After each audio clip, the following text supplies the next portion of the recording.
السلام علیکم ورحمۃ اللہ. لا حول ولا قوة الا باللہ. حسبنا اللہ ونعم الوکیل. یا حی یا قیوم برحمتک استغیث. لا الہ الا انت سبحانک انی کنت من الظالمین. ربنا آتنا من لدنک رحمہ وہیئ لنا من امرنا رشدا. اللہم صل علی محمد وعلى آل محمد وأصحاب محمد وأزواج محمد وأمة محمد أجمعين إلى يوم الدين آمين. الحمد لله رب العالمين والصلاة والسلام على سيد الأنبياء والمرسلين وعلى آله وأصحابه وأزواجه أجمعين إلى يوم الدين. الحمد للہ آج 6 اگست 2023 کو سنڈے کے دن بمطابق 18 محرم الحرام 1445 ہجری میں آج ہمارا یہ پبلک سیشن نمبر 106 منعقد ہونے جا رہا ہے. آپ کے یہ سوالات ریئل ٹائم پرچیوں کی شکل میں میرے پاس آ چکے ہیں. انشاءاللہ میں انہیں بعد میں ڈسکس کروں گا. پہلے کرنٹ افیئر کے طور پر ایک ایشو جو آلموسٹ 1 مہینے سے پاکستان کے مین میڈیا کی نیوز کے اندر ہے اور انسانیت کا درد رکھنے والے جتنے صحافی ہیں انہوں نے اس ایشو کو گرم رکھا ہوا ہے جب تک کہ اس میں سے کوئی رزلٹ نکل نہ آئے. وہ پاکستان کے کیپٹل سٹی اسلام آباد میں ایک سول جج ہیں جو اس وقت بھی جج ہیں. ان کے گھر میں جو ڈومیسٹک وائلنس والا ایشو ہوا ہے، چھوٹی بچی ایک ملازمہ رکھی ہوئی تھی انہوں نے، آلموسٹ اس کی 13-14 سال عمر تھی، رضوانہ نام کی. وہ مظلوم بچی غریب ماں باپ کی بچی تھی اور اسلام آباد میں اس طرح آپ کو گھر میں کام کرنے والے بچے نظر آتے ہیں. اگرچہ انہی عدالتوں نے باقاعدہ رولز اور ریگولیشنز پاس کیے ہوئے ہیں کہ چھوٹے بچے گھروں میں ملازمت نہیں کریں گے، قانون موجود ہے، اس کے اوپر یہی لوگ ہمیں بھاشن بھی دیتے ہیں کہ گھروں کے اندر چھوٹے بچوں کو یا دکانوں کے اوپر ملازمین نہ رکھا جائے بلکہ ان کی تعلیم فری کی جائے. اور یہی لوگ جو لوگوں کو انصاف دینے والے ہیں، جب ان کے گھر سے اس طرح کی رپورٹ نکلی ہے تو میرا خیال ہے پاکستان کی پوری عدلیہ کے لیے یہ ایک شرمناک چیز ہے. میں حیران ہوں کہ ہمارے ججز جو لوگوں کو یہ درس دیا کرتے تھے کہ انسانیت کا درد ہونا چاہیے اور آپ لوگوں کے حقوق کا خیال رکھیں، قانون کی پاسداری ہو، وہ سارے کے سارے لوگ بالکل اس مسئلے میں خاموش بیٹھے ہوئے ہیں. وہ وکلا جو چھوٹی چھوٹی بات کے اوپر ہنگامہ کھڑا کر دیتے تھے، الٹا اس وائلنس کے اوپر اس جج اور اس کی بیوی کو نہ صرف پری ریسٹ بیل انہوں نے لے کے دی ہوئی ہے بلکہ اپنی ایک حفاظتی حصار کے اندر اسے لے کے آتے ہیں اور پھر نکال دیتے ہیں. جتنے بھی لوگ ہمارے اس ملک کے اندر قانون کے ٹھیکیدار بنے ہوئے ہیں، آپ ان لوگوں کو دیکھیں، میڈیا کے اوپر آ کے لوگوں کو درس دے رہے ہوتے ہیں اس حوالے سے. اور پریکٹیکلی جب ان کے گھر کے اندر کوئی جرم نکلتا ہے، خواہ وکلاء کے اندر نکل رہا ہو خواہ جوڈیشری کے اندر، تو یہ سارے کے سارے اکٹھے ہو کے اپنے بڑوں کے مفادات کی حفاظت کے لیے منظر عام پہ آ جاتے ہیں. چونکہ میں بھی جوڈیشری کے معاملات سے کافی دفعہ گزرا ہوں. اب وہ جو جج کی بیوی ہے جو مجرمہ بتائی جا رہی ہے، حالانکہ وہ جج بھی مجرم ہے کہ اس کے گھر کے اندر یہ سب کچھ ہو رہا تھا، وہ اپنی ڈیوٹی اسی طریقے سے پوری کر رہا ہے. اس کے کان پہ جوں تک نہیں رینگی، الٹا وہ اپنی وائف کو پہلے پری اریسٹ بیل دلوائی انہوں نے لاہور ہائی کورٹ سے، اور اس کے بعد وہ حفاظتی تحویل میں اسے لے کے جاتے ہیں. اور جو جج پری اریسٹ بیل دیتا ہے وہ ساتھ پابند کرتا ہے، اس کاغذ کے اوپر لکھا ہوتا ہے کہ آپ نے فوراً تفتیش کا حصہ بننا ہے. جو انویسٹیگیشن ہوگی جو رسپیکٹو تھانہ ہے آپ نے جا کے فوراً رپورٹ کرنی ہے. آپ دیکھیں 15 دن گزر چکے ہیں, ایک بار یعنی بیل دوبارہ رینیو ہو چکی ہے اور وہ عورت جا کے تفتیش کا حصہ نہیں بنی. یعنی بدماشی کا لیول, آپ غنڈہ گردی کا لیول ان لوگوں کا دیکھیں. اور جوڈیشری سے ہمیں تو کوئی آواز سنائی نہیں دی. جتنے چیف جسٹس حضرات ہیں یہ لوگ اپنے پولیٹیکل لیڈرز کی محبت کے اندر تو از خود نوٹسز لیتے ہیں, لیکن عوام کی محبت کے اندر کوئی بھی شخص از خود نوٹس لینے کے لیے, سو موٹو لینے کے لیے تیار نہیں ہے. اب آپ یہ بھی نہ سمجھیں کہ ان لوگوں کو پتہ نہیں کہ کیا ہو رہا ہے. ان لوگوں کا ٹیمپرامنٹ اتنا ہے کہ میڈیا میں کوئی بات چلتی ہے تو اگلے دن جو ان کی عدالت لگتی ہے نا, اس میں باتوں ہی باتوں میں یہ میڈیا کی نیوز کو ریبٹل کر رہے ہوتے ہیں ہمارے جو جج حضرات ہیں. حالانکہ ان کا کوئی کام نہیں ہے کہ یہ میڈیا دیکھیں, اخبارات پڑھیں یا متاثر ہوں اس طرح کی چیزوں سے. یہ خود اپنا جو عہد کیا ہوا نا اس کو توڑ رہے ہوتے ہیں.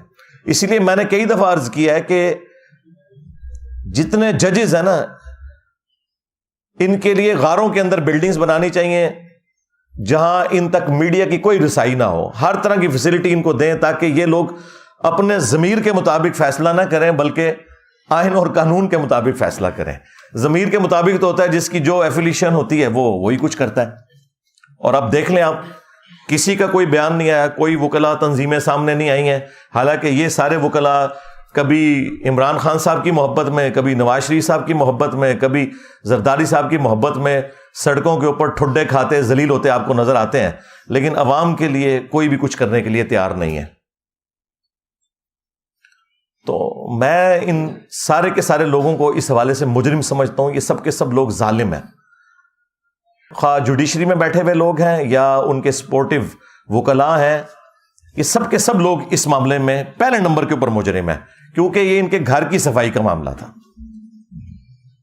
اتنا بڑا ظلم ہوا ہے اور روزانہ خبر بھی چل رہی ہے. وہ بچی زندگی موت کی کشمکش میں ہے, وہ بڑی مشکل سے ریکوری کی طرف جا رہی ہے, ابھی بھی کوئی چانسز نہیں ہے. اور آپ دیکھیں ظلم کی انتہا, اس کی ہڈی پسلی انہوں نے توڑی اور وہ اس کو بینڈیج بھی نہیں کروایا. وہ بیچاری کی ہڈیاں ٹیڑھی جڑ گئی ہیں. سر میں جو زخم تھا اس میں کیڑے پڑ گئے اور اس کی وجہ سے پورے جسم کے اندر تعفن پھیل گیا. اس کے آپ دیکھیں چہرے کے اوپر, باقی جسم کے اوپر کس طرح نشانات, یعنی جس کی اپنی اولاد ہے وہ دیکھ کے تو تڑپ اٹھتا ہے. یہ جانور ہیں یہ لوگ اوپر جو بیٹھے ہوئے. تو سب سے بڑے مجرم اس میں وہ لوگ ہیں کہ جو اس ادارے کے کسٹوڈین ہیں, جوڈیشری کے. چیف جسٹس اللہ تعالیٰ کی بارگاہ میں سب سے پہلے مجرم ہے. اس کے بعد پرائم منسٹر, جن لوگوں کو صرف شیروانیاں پہننے کا شوق ہوتا ہے, اور اس کے بعد آرمی چیف بھی اس میں انوالو ہے. ان کا بھی یہ کام ہے کہ اس معاملے کا نوٹس لیں.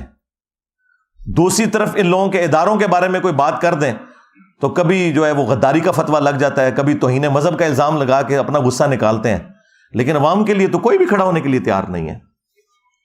اسی لیے دیکھیں قرآن پاک میں اللہ تعالیٰ نے فرمایا لعنت اللہ علی الظالمین, ظالموں پر اللہ کی لعنت ہے. لعنت کا مطلب آپ کو پتہ ہے کیا؟ اللہ کی رحمت سے دور. جب آپ کسی کے اوپر لعنت بھیجتے ہیں تو اس کا مطلب یہ ہے کہ وہ شخص اللہ کی رحمت سے دور ہے. پھر اللہ تعالیٰ نے قرآن حکیم میں یہاں تک فرمایا ہے کہ تم نے عدل و انصاف کے لیے کھڑے ہونا ہے, خواہ تمہیں اپنے خلاف گواہی دینی پڑ جائے, اپنے قریبی رشتہ داروں کے خلاف گواہی دینی پڑ جائے, تم نے انصاف کے لیے کھڑے ہونا ہے. یہ مسلمان کی پہچان ہے. بخاری اور مسلم دونوں کے اندر حدیث موجود ہے, تم میں سے ہر شخص نگہبان ہے اور اس سے اس کی رعیت کے بارے میں پوچھا جائے گا. پھر نبی علیہ السلام نے اسے کھولا کہ حکمران اپنی رعایا کے اوپر نگہبان ہے, اگر اس نے انصاف نہ کیا تو اس سے پوچھا جائے گا. ایک خاوند اپنی بیوی اور بچوں کے اوپر نگہبان ہے, ایک عورت اپنے خاوند کے مال اور اس کے بچوں کے اوپر نگہبان ہے. بخاری اور مسلم میں ایک اور حدیث ہے کہ بدترین گڈریا وہ ہے, جس طرح گڈریا ہوتا ہے نا بھیڑوں کو سنبھالنے کے لیے, بدترین گڈریا وہ ہے جو کسی قوم کا حکمران ہو, اگر اس نے انصاف نہ کیا تو وہ جنت کی خوشبو بھی نہیں پائے گا. جی, ان لوگوں کو صرف فیسلٹیز اویل کرنے کا شوق ہوتا ہے. انہیں یہ پتا نہیں ہے کہ یہ جتنی بڑی پوسٹوں پہ بیٹھنے والے لوگ ہیں, انہوں نے اپنے اوپر جہنم واجب کروا لی ہوئی ہے. اگر یہ گمنامی کی زندگی مر جاتے ہیں نا کسی فٹ پاتھ کے اوپر, تو شاید ان کے کو بچنے کے چانسز تھے. جو لیڈرشپ کے اوپر بیٹھا ہوا ہے اور اگر وہ انصاف نہیں کر رہا اور اس کے نیچے لوگوں کے اوپر ظلم ہو رہا ہے, تو اس نے اپنے اوپر جہنم پکی کروا لی ہے. ہاں اگر انصاف کرتا ہے تو وہ بخاری مسلم میں حدیث ہے کہ 7 لوگوں کو اللہ کے عرش کا سایہ نصیب ہوگا قیامت کے دن, جب کوئی اور سایہ نہیں ہوگا. ان میں سے پہلے نمبر پہ وہ شخص ہے جو عادل حکمران ہے. وہ پھر فضیلت اپنی جگہ ہے, لیکن یہ فضائل تبھی حاصل ہوں گے جب اپنے معاملات کو آپ صحیح طریقے سے لے کے چلیں گے. اور اس میں آپ صرف بڑوں کو, حکمرانوں کو سنگل آؤٹ نہ کریں, ہر مسلمان کے لیے ہے. صحیح بخاری اور صحیح مسلم کے اندر حدیث موجود ہے, مسلمان وہ ہے کہ جس کے ہاتھ اور زبان سے دوسرے مسلمان محفوظ رہیں. ایک اور حدیث ہے بخاری اور مسلم میں, تم میں سے کوئی شخص اس وقت تک مؤمن ہی نہیں ہو سکتا جب تک کہ اپنے بھائی کے لیے بھی وہی چیز پسند نہ کرے جو اپنے لیے کرتا ہے. کیا یہ لوگ پسند کریں گے کہ ان کے بچوں کے ساتھ یہ ہو رہا ہو؟ جو دوسروں کے بچوں کے ساتھ یہ کرتے ہیں, یہ کرتے ہوئے دیکھتے ہیں اور گونگے شیطان بنے رہتے ہیں. ہمارا دین تو ہمیں یہ سکھاتا تھا کہ بخاری اور مسلم دونوں میں حدیث ہے کہ مسلمان ایک جسم کی مانند ہے. جسم کے کسی حصے میں تکلیف ہوتی ہے تو پورا جسم اس تکلیف کو محسوس کرتا ہے. نبی الاسلام نے یعنی اس میں فرمایا کہ باہمی اخوت, محبت اور بھائی چارے میں ایک جسم کی مانند ہے. اور مسلم میں تو یہاں تک الفاظ ہیں کہ اگر آنکھ میں تکلیف ہوتی ہے تو پورا جسم اس تکلیف کو محسوس کر کے رات جاگ کے کاٹتا ہے. یہ حالت ہونی چاہیے ایک مسلمان کی. اور یہاں مسلمان کیا کر رہے ہیں؟ اسی لیے صحیح بخاری میں حدیث ہے, جس نے کسی بندے کے ساتھ کوئی لین دین کا معاملہ کسی بھی اعتبار سے حقوق العباد کا کرنا ہے وہ دنیا میں کر لے, کیونکہ آخرت میں پھر نیکیاں دینی پڑیں گی. ہاں, اور اس کو سپورٹو وہ جو مسلم کی حدیث ہے وہ اتنی رکت انگیز حدیث ہے, میں جتنی دفعہ اسے بیان کرتا ہوں کانپ اٹھتا ہوں. صحیح مسلم کے اندر یہ حدیث موجود ہے. اللہ کے محبوب صلی اللہ علیہ وآلہ وسلم نے اپنے صحابہ کرام سے پوچھا, جانتے ہو مفلس کون ہے؟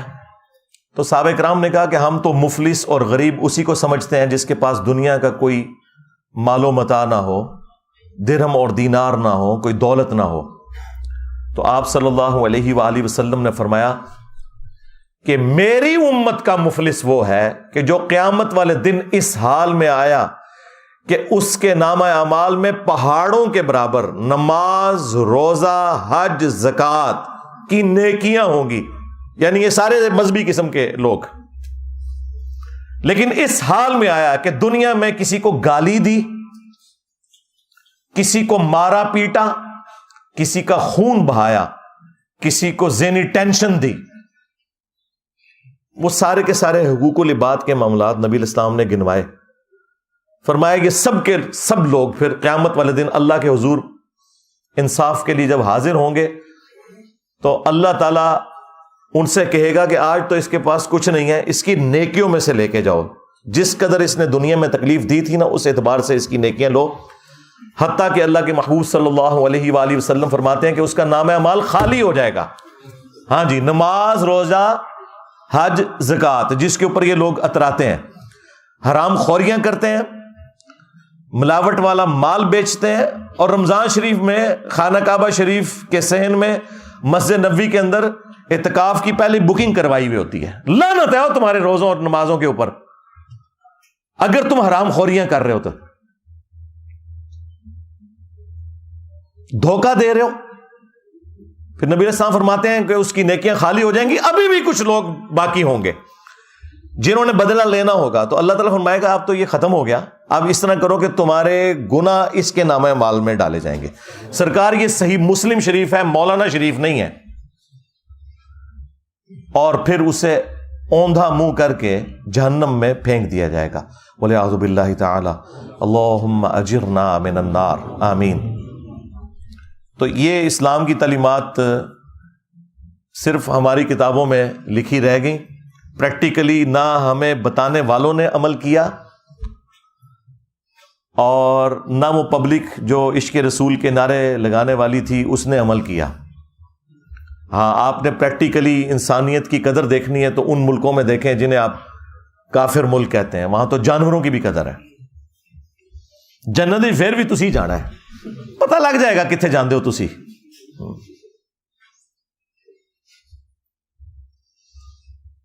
تو میرا خیال ہے کہ اس وقت ہمارے بڑوں کی ذمہ داری ہے کہ اسے ایک ایگزامپل سیٹ کریں تاکہ آئندہ کے لیے کسی کو جرت نہ ہو۔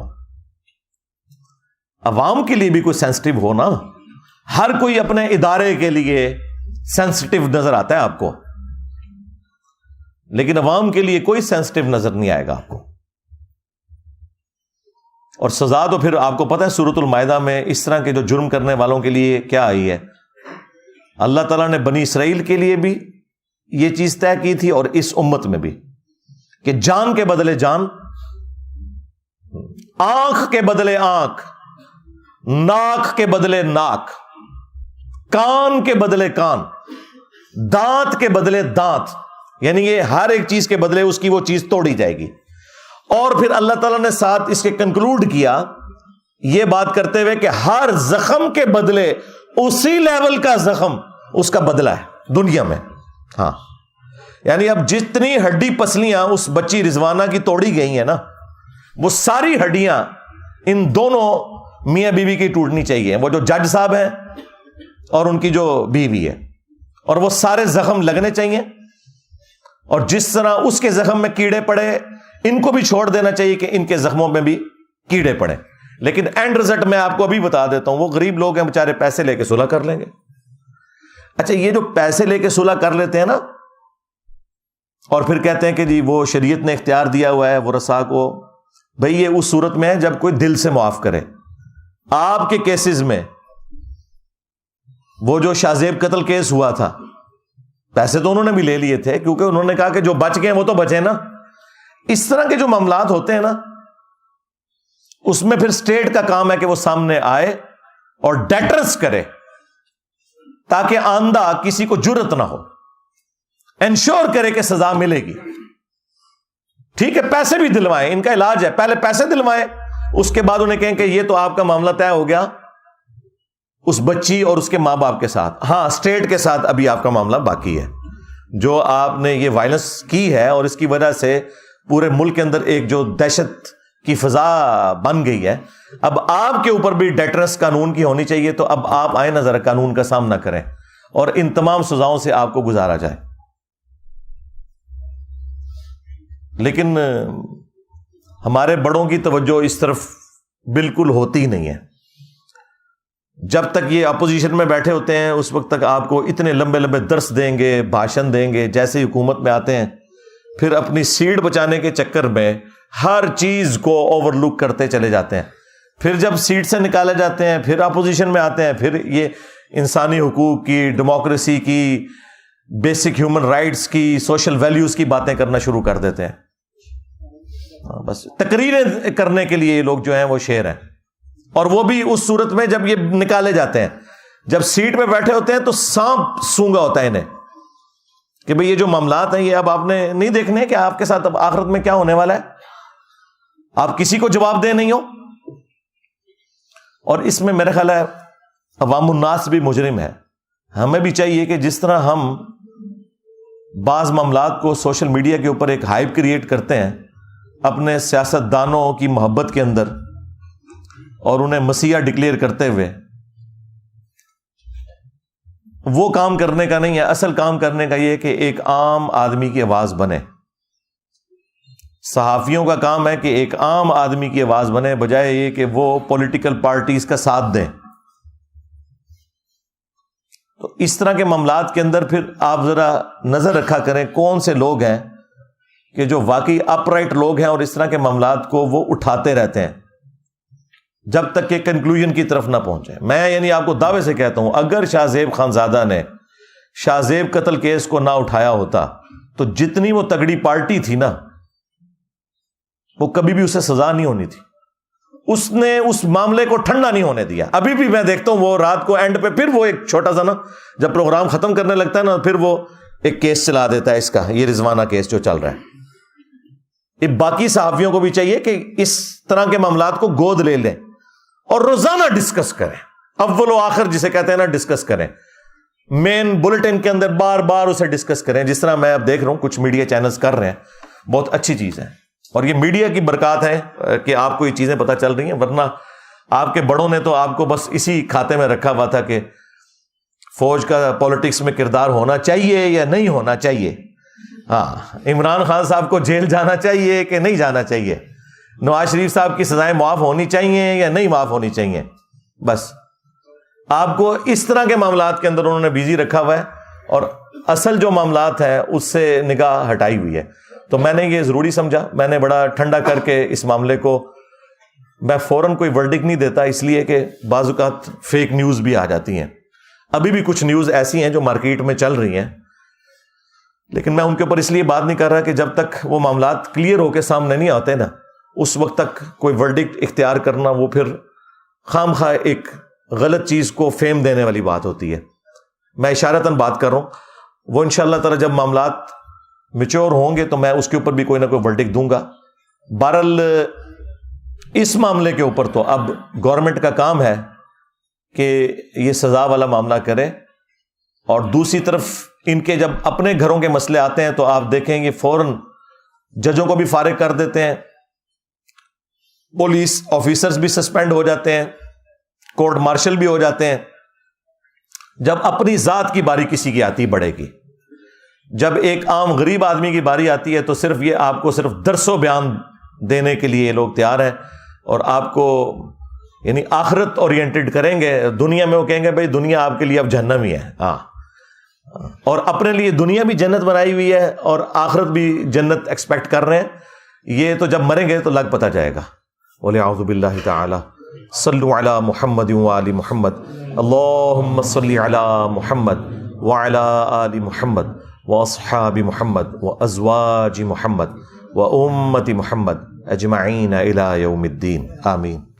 اللہم انی اسألک بانک انت اللہ لا الہ الا انت الاحد الصمد الذی لم یلد ولم یولد ولم یکن له کفوا احد وإلہکم الہ واحد لا الہ الا هو الرحمن الرحیم الف لام میم اللہ لا الہ الا هو الحی القیوم اللہم صلی علی محمد وعلی آل محمد اللہم ربنا آتنا فی الدنیا حسنہ وفی الآخرۃ حسنۃ وقنا عذاب النار ربنا آتنا من لدنک رحمہ وہیئ لنا من امرنا رشدا لا الہ الا انت سبحانک انی کنت من الظالمین.